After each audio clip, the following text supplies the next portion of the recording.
YouTube now. Oh, we only on YouTube. Yeah, tell your pops. All right. All right, so 2 lines from the bottom of the page, Mem Ches, Moach. So the Indian is, after all said and done from yesterday's class, Indian HaChesed, hu amshachas gilu or shalamayla mishaychas lamalchus, shenimshach b'malchus. Now we can understand a little bit about what's going on here. After understanding that those 5 levels were removed in order to create the world, the Indian of Chesed is then drawing something, a revelation of light, right, which is above any connection with Malchus, no inherent dealings with Malchus, and then nonetheless drawing that into Malchus. Right? So in other words, what do we see from there? That there's certain levels of light which are, in a certain sense, connected with Malchus, because you had to remove 5 things in order to get the world to come out. So seemingly those 5 things have some dealings with Malchus to begin with. They were there and they were removed, right? So there's the idea of you could bring them back, but then there's things that were never even removed because it was higher than even the original status. And giving Malchus those things would be considered giving chesed. He'll explain further inside, right? V'zeu sha'am razal, this is what the sages said, Ezu chassid means chassid im kono. Who is a chassid? Right, so there's like an official definition. Someone who does chesed with his maker, right? So the simple meaning of that is, as it says in Tanya, it's like a high level person that he's not serving Hashem to fill his own divine needs, right? Because we all have divine needs. Like we feel that we want to be closer to God, so you can do mitzvahs in order to sort of like quench your thirst. But that's in a certain sense selfish, even though it's a high level. It's not like to be, downplayed. But the true level of service is that you're serving on such a level that you're busy doing chesed with your maker. You're not considering your own thirst, right? And it's like it says in Tanya, like a child who's running after to do the will of his parents for their needs, not because he gets something out of it, right? So this is the definition of a chassid. In the Tikkun Zohar, it says im kono. It takes those words, right, that we just quoted. It says who's a chassid, someone who does chesed with his kono, his maker, and it says don't read it kono, but im kain delay. What's kain? Like a kain tzipor, a bird's nest, right? So he's doing. You can read it either he's doing chesed with his maker, or the Zohar gives an extra explanation. He's doing chesed with his nest. Kono, and then this is an interesting difference between those two lashonos. Kono huza, right? So the word kono, when it says you're doing chesed with your maker, that refers to za, like you're doing chesed for za. In other words, you're a little tzaddik in the world, a chassid, and your work is accomplishing something that you're doing chesed and bringing light down all the way down to za, which is the midos, right? Ki atzilus nikra kinyan.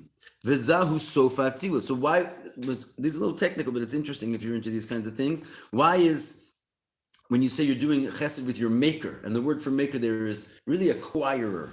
I'm saying maker, but the word kono comes from the word kinyan, and you're doing chesed with your maker, with your acquirer. And then he says in these brackets, why is the word kono, lashon kinyan, connected with za? Because in general, kinyan refers to Atzilus proper, and I'll explain why in a second. And the end of Atzilus is Za. Now you might say, well, is the end of Atzilus Za? Is it? What's the end of Atzilus? Malchus. Seemingly Malchus, right? Yeah. So why is he saying here the end of Atzilus is Za? Because the Za dips down.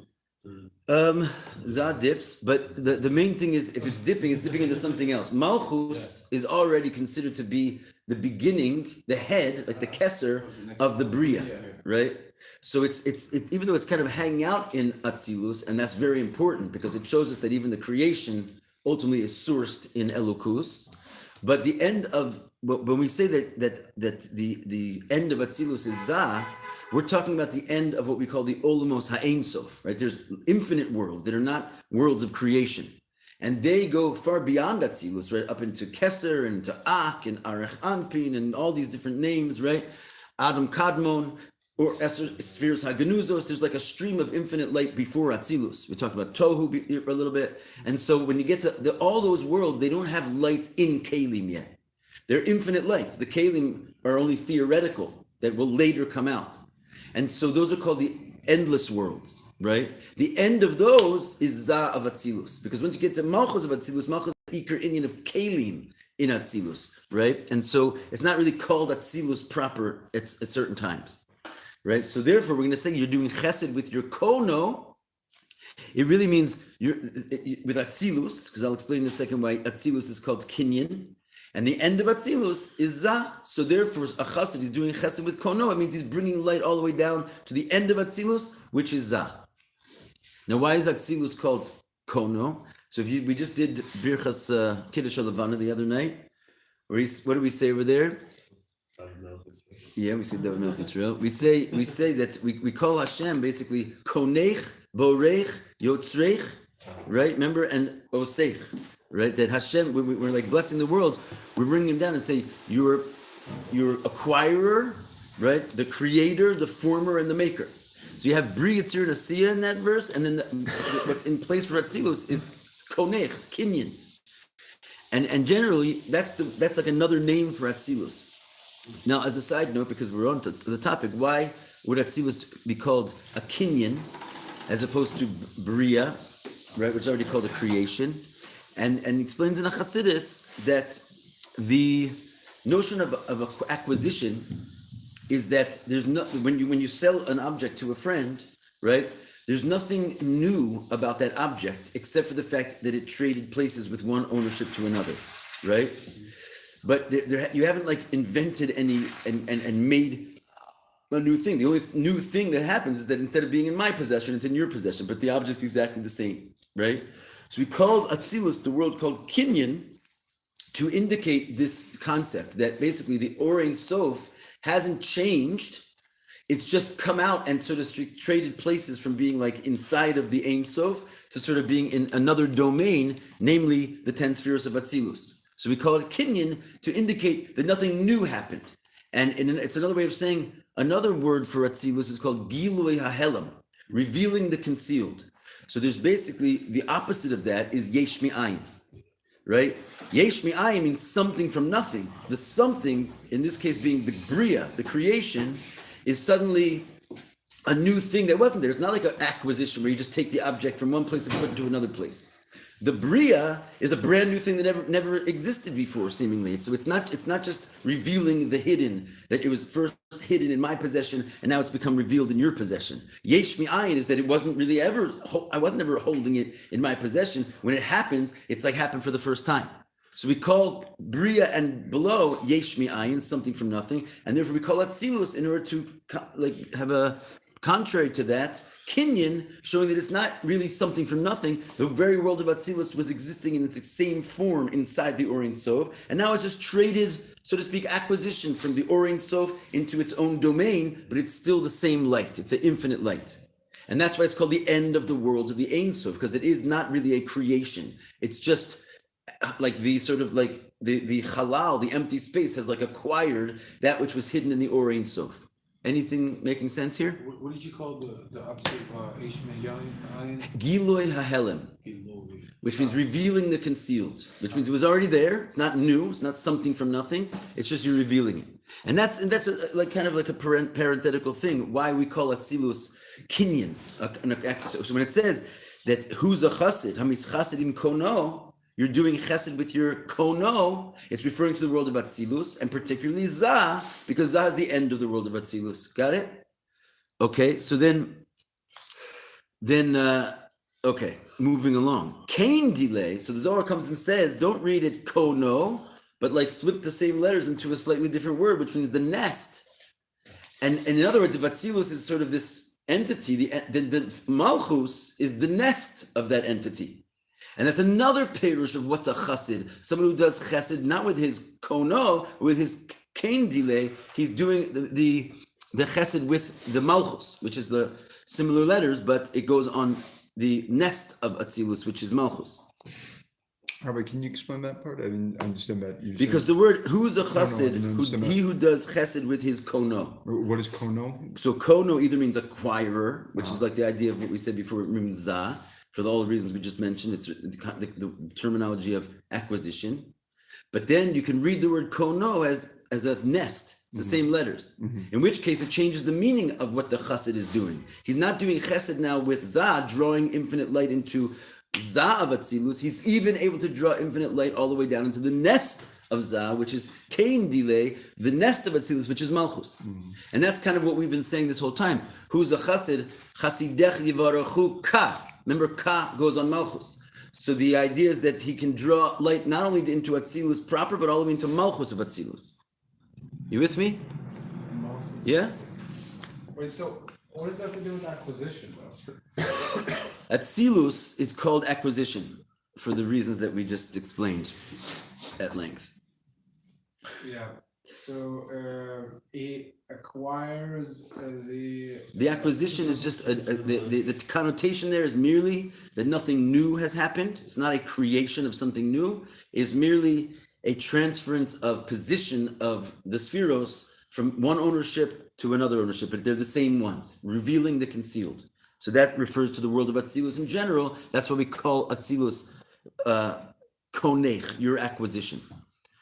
So he says in the second line down from Mem Tes, Malchus nikras kain, that Malchus is called a nest.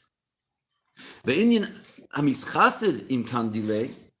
What is this notion that he does chesed with the nest? Hu shemamshich b'malchus gilu or chadash, is that that the chassid has an ability to draw down into all the way into malchus this new light. Like we've been saying, what's a new light? The light that can split the rivers, the light that can make it rain, a light which is way up in the higher echelons beyond the ishtalshalus, which is, we already said, a chassid has his hands on that. He can bring it all the way down into malchus and put it there.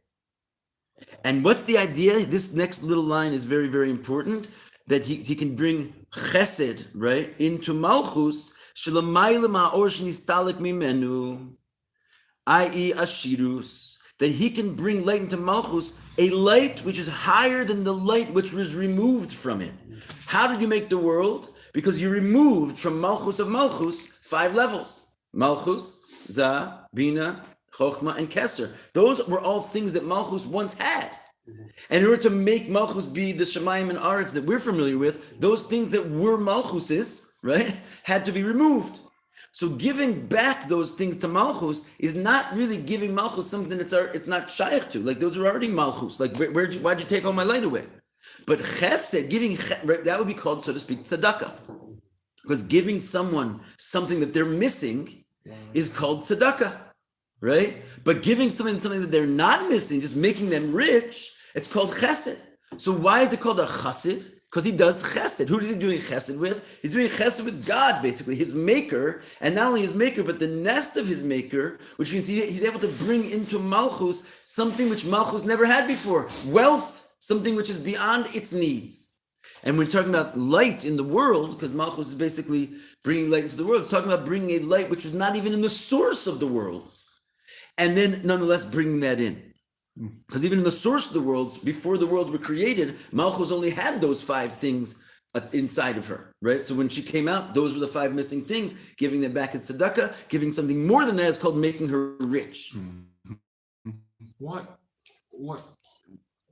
could you possibly add out of, like, Beyond Kesser? beyond Kesser? Yeah. There's lots of stuff up there. What?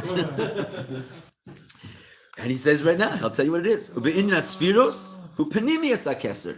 you want to call it a sphira, we're going to call it Panimius HaKesser, the inner dimension of Kesser, which is the lots of stuff that was hitherto mentioned, right? And we call the Panimius of Kesser, what do we call the Panimius HaKesser? Atik. Oh, Right? This is an Atik. So Atik was never really inside, dealt with Malchus to begin with. What does Atik mean? The word Atik mean? Ancient. But what else does it mean?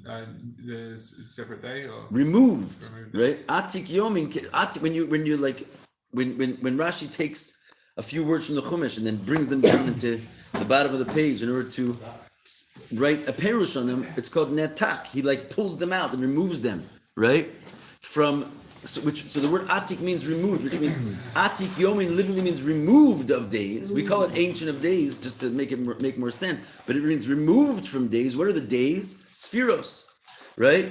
So atik is a level which l'chatchila never had any shaykhs to spheros whatsoever, not even the spheros as they were inside of their highest source. So, and that's what the chassid has his hands on.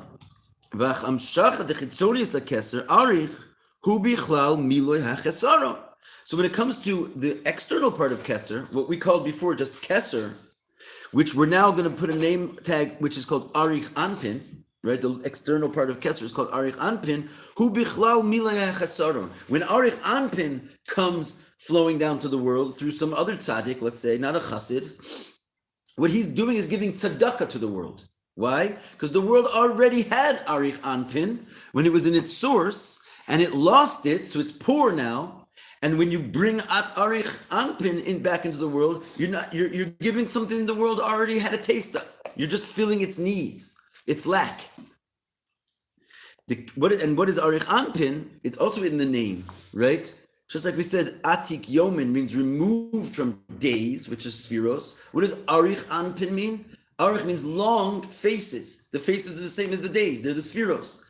And okay, albeit they're not short Spheros, because the short Spheros means they've been contracted and placed into vessels. So they're long Spheros, which means they're infinite Spheros, which are not yet contracted, but they're still Spheros. So the source of the Atik, the Arich Anpin, is something which is somewhat shaykh to Malchus because it's still working with the concept of Spheros. So when you give Arich Anpin down to Malchus, you say thank you. That's what I needed. That's what I was missing. The Kevan Sha'arichu Shorashu Makar Netzalim, and why is Arich Anpin really relevant to the world? Because it's the source of the Netzalim. It's when you're dealing with Kesser called the world of when you're dealing with the world of Atzilus, which here is calling the Ne'etzalim, which means the emanated spheros at that level of Atzilus, right? The source of Atzilus is Kesser, right? But Kesser has two parts.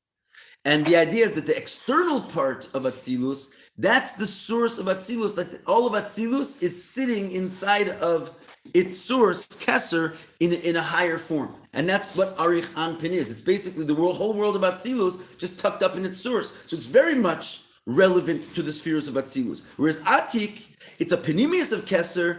It's not really considered the source of the worlds. Very much like we just said before about Atzilus we talked a moment ago about Atzilus, that why is Zah called the end of Atzilus and Malchus is called the beginning of creation? Because Zah is not already in a position where it's called the source of the lower worlds, right? It's like it's above the source of the lower worlds. The source of the lower world is Malchus. So even though Malchus of Atzilus is still above Bria, and therefore it would be called Kesser of Bria, right?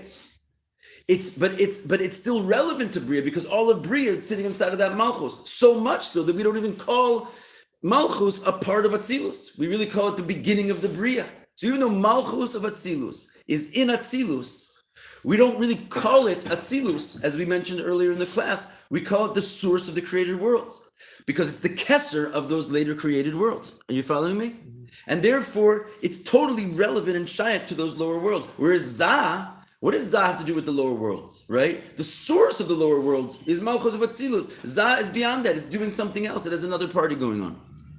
So too when it comes to Kesser of Atzilus. Right now we were just talking about Kesser of Bria, Malchus of Atzilus. But when you go up into Kesser of Atzilus, you have the same parallel.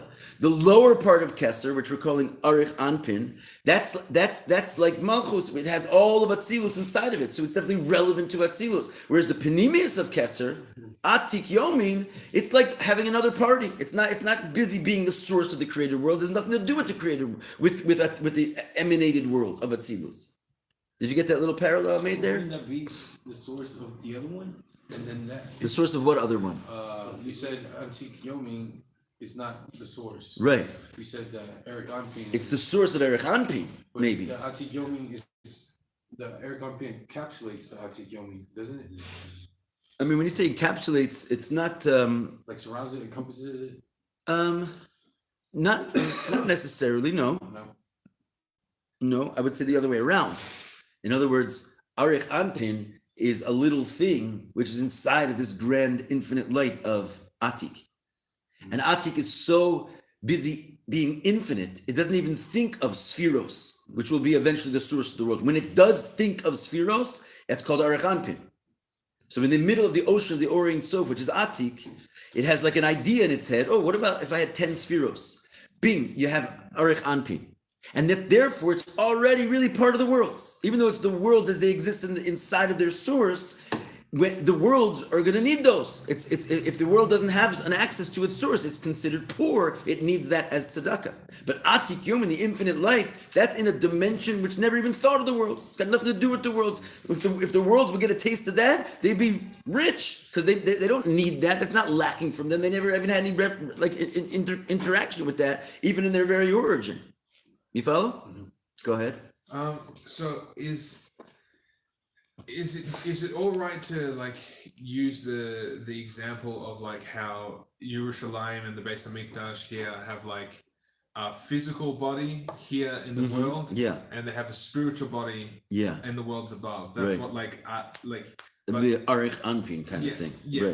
So that's like Arich Anpin, Atik Yomin. Atik Yomin is the source above. Right. And Arich Anpin is the source below. But the thing about Atik Yomin is that because it's part of the Ein Sof in the infinitude of the majesty of it all, there is no Beis Hamikdash in there. Yeah, it's infinite everything. So it's not just the Beis Hamikdash, it's everything. It's basically, think about it as God before he even thought of the world.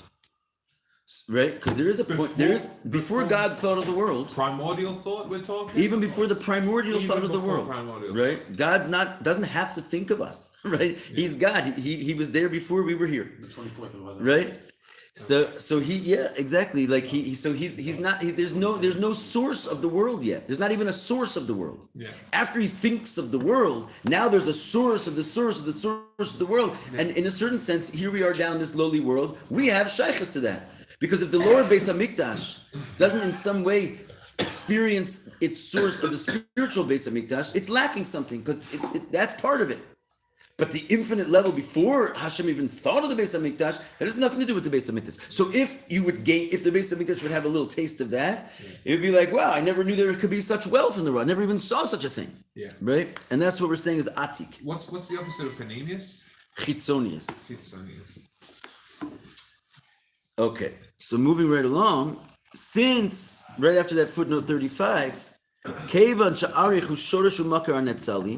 since Arich, the lower part of Kesser, is the root and source of the emanated worlds of the spheres of Atzilus, Elishu Makif Alehem, just what? It's their source, but it's Makif Alehem, which means they don't actually internalize. That's why they're called the long spheros. They don't come into Kalim, but they're still relevant. They're sovev to the world of Atzilus. They surround it in the sense that, not like physically or geographically, but in the sense of consciousness of the world of Atik, of the world of Arich. The consciousness of Arich doesn't get experienced inside of the spheros of Atzilus, but nonetheless, it's relevant to it and it's around it. Therefore, hu bichlal or hashayach le'olmos. It's therefore still considered a light which is relevant to the worlds, i.e., relevant to Malchus. Therefore, when this light is not revealed in Malchus, Malchus he chasira, right? Then Malchus is lacking. Once this light of Arich would then be revealed into the world of Malchus, into our world, then that lack will be filled, and that's called tzedakah. The Atik u'bechinas hatachtonet matzil, but Atik is not called the root of the creation. It's called the bottom part of the emanator. It's called the bottom part of God himself, right? Just like we said before, that Zah is not called the source of the worlds. It's the bottom of Atzilus. So too in Kesser, right? Atik is not the source of the world. It's the bottom of God. It's doing something else. Right, it's the bottom, so to speak, the lowest part of the Orin social Even in the infinite ocean, seemingly now he's telling us there's gradient. That's why I said there's lots of stuff up there, right? Even in the infinite light, there's gradients over there, and at some kind of mystical level. And the lowest part of God's infinite self is Atik, still has nothing to do with worlds. It's not even surrounding the worlds. In other words, it's not even like a consciousness which, albeit the worlds can't experience, but it's relevant. No, it's not even relevant to the worlds. Like we said before, it's a part of God that didn't think of worlds yet. So even when he does think of the worlds, and then the worlds get created, so the worlds, you could say, are like inside of that thought. But their worlds are not inside of what precedes that thought, and therefore it's not even considered to be sovev or makif to the worlds. It's just completely beyond. And that, if you would get a taste of that, that would be called ashirus. That's called wealth. So when you give chesed, you make someone wealthy. That's why a chassid is connected with this notion of a chasidecha yivarachucha. We just answered the question, why is it that specifically a chassid can bring this highest levels of, which normally are only accessed by prayer, all the way down to malchus, because he's a chassid. And the Indian of chesed is rich. And what is rich? It's the idea of giving the world something beyond its source. Everyone caught up on this? Can you just explain again, like with so this is ashirus. This Yeah. is a process by ashirus. This is wealth. Where the Atik Yomin is feeding the malchus of malchus. Yes. Okay. So the regular process from Keter to Chachma to Bina Zera Amkin Malchus into Malchus of Malchus, is that tzedakah? Yeah, and no. First of all, let's remind ourselves what happened. All of the levels were removed in order for the world to be coming into existence. Ata asisa hashamayim, right? You made the heavens by removing those 5 things. Now the world's just sitting here poor. It not only does not have arich anpin, it doesn't have chokhmah, it doesn't have bina, it doesn't have zah, it doesn't have malchus. Yeah. It's just like a world like devoid of its once rich, like wealth, or well, not wealthiness, but yeah, like it's stuff. So there's different tzaddikim that can pull down, let's say malchus into there, and zah into there, and chokhmah and bina into there. If you would even bring down Kesser into there, right? Any of those 5 levels, bringing those levels of revelation into the world, that's all called tzedakah, because they're all things that the world it needs for its existence. Okay, and then anything beyond there is called chesed, i.e. chasidecha yivarachu ka, i.e. ashirus. right? Vav. You following along, Abraham? Okay, beautiful. Mamshich ba maimer. Again, we're dealing with the Rebbe Rishab's maimer. That the Rebbe is going, every single O starts with, and the Rebbe's Rishab continues in his maimer, because the Rebbe is going through that and explaining it. So he continues in his maimer, that it says, and this gets even deeper than, we're just kind of scratching the surface here. The Isa Gemara, he says it's brought in the Gemara, in Sukkah, Shetzedakah hi la'anim ugmilus chasadim hi ben la'anim ben la'ashirim. We're going to confuse ourselves now.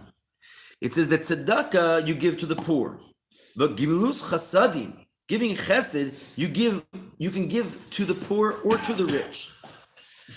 So up until now, we only discussed about the idea that if you give something to a poor person more than what he needs, you make him rich. Yeah. And we called that chesed. But now we're learning something crazy. When it comes to real chesed, you can give chesed to the poor and rich alike, which means even someone who's rich already can be a recipient of chesed, right? Because a gemach, gemulus chasadim, right? If you want to give chesed and the person's already rich, if the person's poor, right, and you want to and you want to give him chesed, you can't say that you're yotzi the mitzvah of tzedakah, because tzedakah doesn't go on, right? Tzedakah only goes, you can only be yotzi the mitzvah of tzedakah if the person is lacking something. If you give him more than what he's lacking, you can't be called giving him tzedakah anymore, right? You're giving him chesed. But if you're going to give someone chesed, even if he's super rich, right, it's still called gemilus chasadim. If you give him something, you're still yotzi giving chesed, even if you're giving somebody something who's already not only not poor, but he's rich. If you give him, a rich person, something, you still called giving him chesed. Move on. The fact that we're saying you can give chesed even to a rich person, makes it understood that actually, when it comes to giving chesed, it actually draws something higher than wealth. We just finished the last paragraph, all like on the same page, that what the chassid is doing is he's giving not just tzedakah to the world, he's giving wealth to the world. He's making the world rich. Now we're saying is the true ending of chesed is that you give something higher than rich. Because chesed you can give to poor and rich alike, which means even rich can receive from chesed. So we have to change all of our categories now. You follow or no? Yes or no? Yes. L'ha'ir. So to clarify, the l'chora haya efshar lomar the ashpas chesed la'ashir hu shemashpim lo ashir is gedol liyoser. So you might think, well, how do I give something to the rich? What does that even look like? He has so much. How can I give him something? So seemingly it's possible to say that giving shefa to the rich is that you give him more richness, right?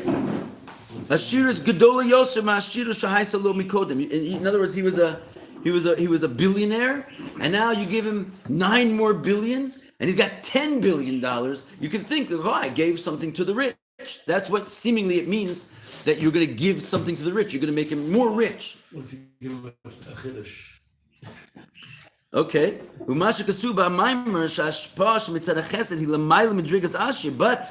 in the Maimer of the Rebbe Rashab, where he says that you're giving, that chesed means you give the rich something. It means you're giving him something from above the category of wealth. So just making him more rich is not really called chesed, because you didn't give him something above the category of wealth. He just has more wealth. So yeshlomer kashashpa shemashpim lo. So therefore we have to say that this that you give over to him, achshav hu inyan sheba arko, hari kevan shemekodem hayachasar inyan shemashpim lo. Let's read that sentence again. So what he's saying is this, that if you're going to give him just more rich, right? Since you're giving him something which is still sort of somewhat at his level, he had 1 billion, now you're going to give him 9 more, you're still giving him something which is generally within his realm. And since before you gave it to him, he was lacking that, he was lacking the other 9 billion, right? So so then if you give him the other 9 billion, it's not called really making him rich, because it's essentially he already had this richness. He was just lacking like a little extra richness. But since you're giving him something which is still in his domain, it's not like completely beyond comprehension. So then that can't be called giving to the rich, because you're giving him something that essentially is already on his level. Let's read it one more time. Since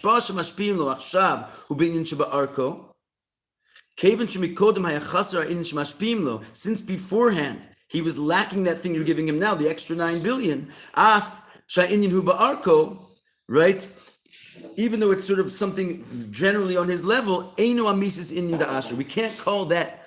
Then, I see what he's saying. Then in a certain sense, he himself was not truly rich. That's what it means. Sorry, I messed that up. Right? If you're giving him something, even if he's a billionaire, he's got $1 billion. You think this guy's rich, right? But if you can give him another 9 billion and like make him richer, it shows that to begin with, he was not really rich. Because if he was lacking something, the other 9 billion, so then he was lacking something, right? In other words, so you've made him richer means he wasn't fully rich before.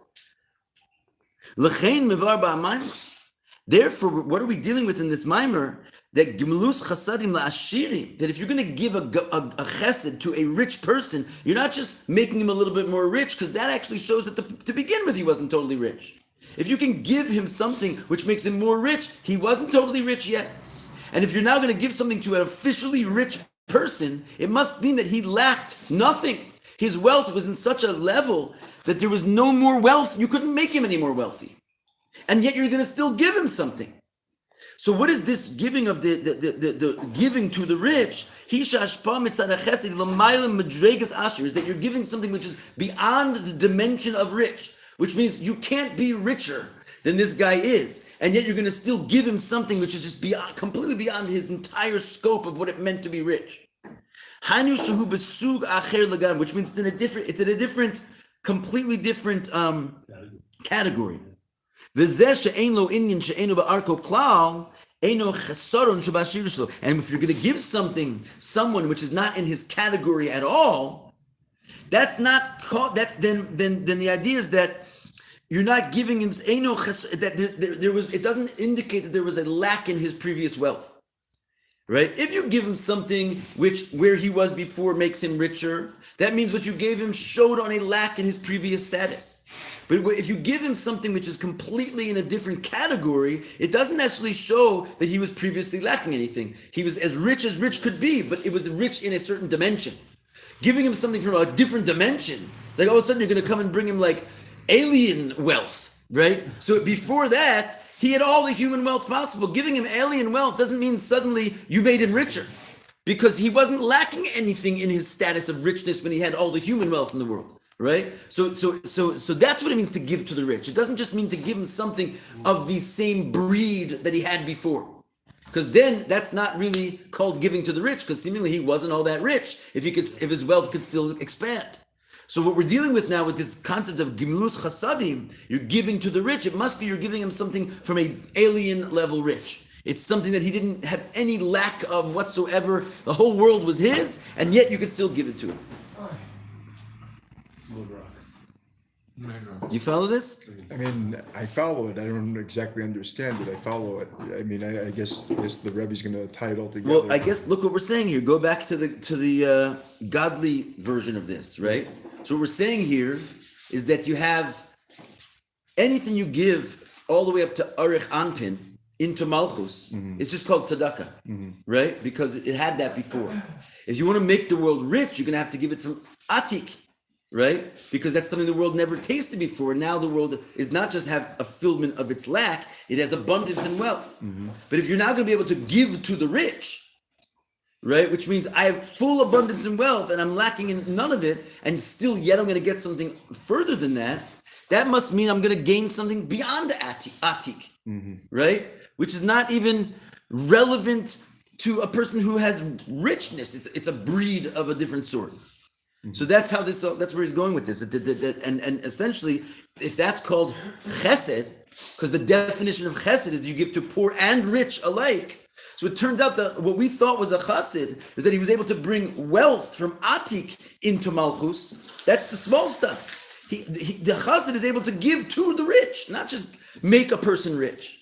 And therefore the chassid is able to go and enter dimensions which are like alien level dimensions over there, which the world didn't even know that it could even be in possession of, even if it was filthy rich.